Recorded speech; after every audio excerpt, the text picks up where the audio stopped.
is a dream deeply rooted in the American dream. I have a dream that one day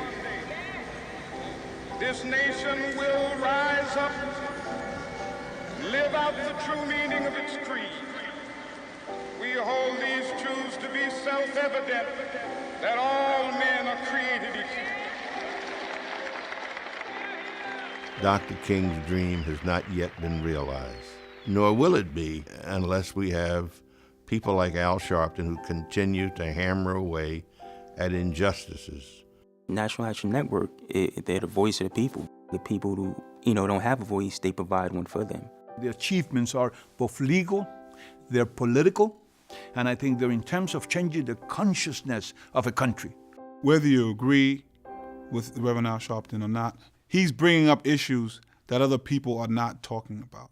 We're not going to lay down. We're not going to take So we begin today the battle in the streets. No justice! He was not always listened to. It was felt that he was just a rabble-rouser. He was the fat guy in the warm-up suits. At the beginning, I used to say, I do not agree with Reverend Sharpton.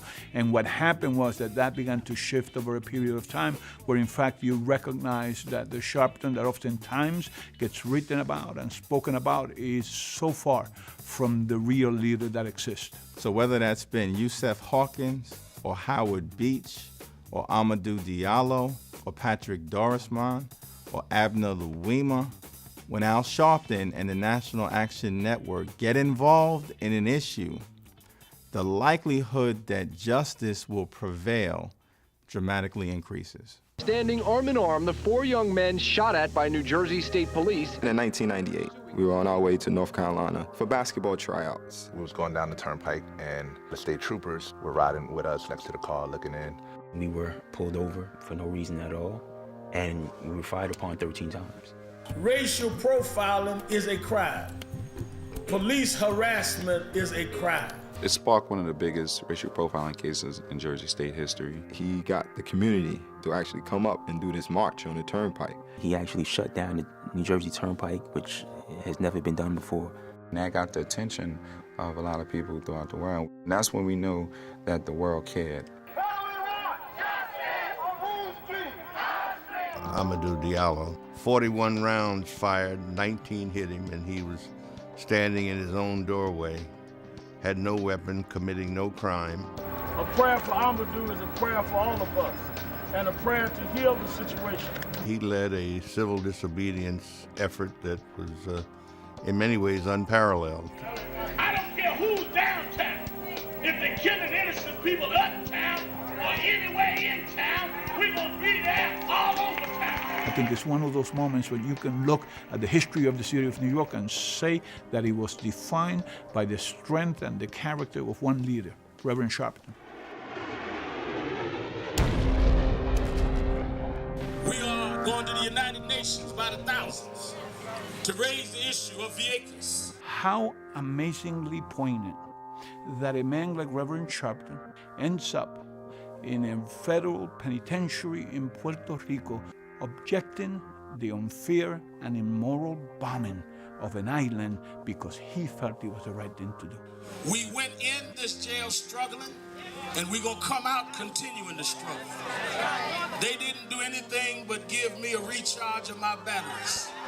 On November 25th, 2006, my fiance, Sean Bell, was killed by police officers. When you have tragedies like what happened to my family, who else do you have to turn to? You recklessly caused serious physical injury by means of a deadly weapon. One of the most important things that a civil rights leader can do is turn activism into legislative action. No matter who is the police and no matter who the victim, we want one standard of justice. We actually got the state of New Jersey to admit racial profiling. The law has changed as far as the state troopers having cameras placed in their cruisers now.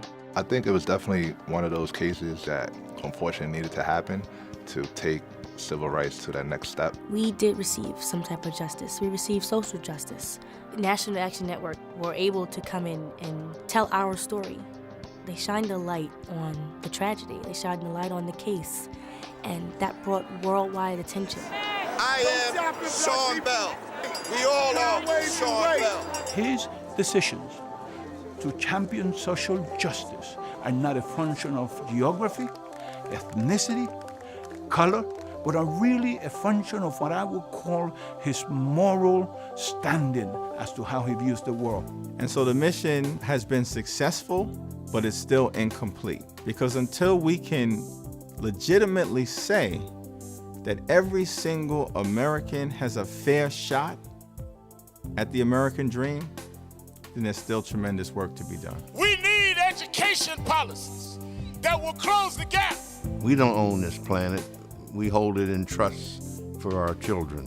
And our children can learn just like other kids. I agree with Al Sharpton. This is the #1 civil right of the 21st century. I think you've got to go beyond your comfort zone because what we have been doing has not worked. He cares just as much as I care about making sure every child learns to read, write, and add and subtract. And I want to thank you for your leadership on this issue. If we don't stop and say, wait a minute, administrators, principals, teachers, we all have got to be held accountable on why these schools are not working. Each generation should be able to build on the one before. We do have to figure out how to engage this generation of young people. I hope you understand the value that you have and the power you have. I realized how community can come together as a family and stand up for each other. Sometimes you don't realize what you have or until it's time to use it. The promise of America is that we stand for human rights.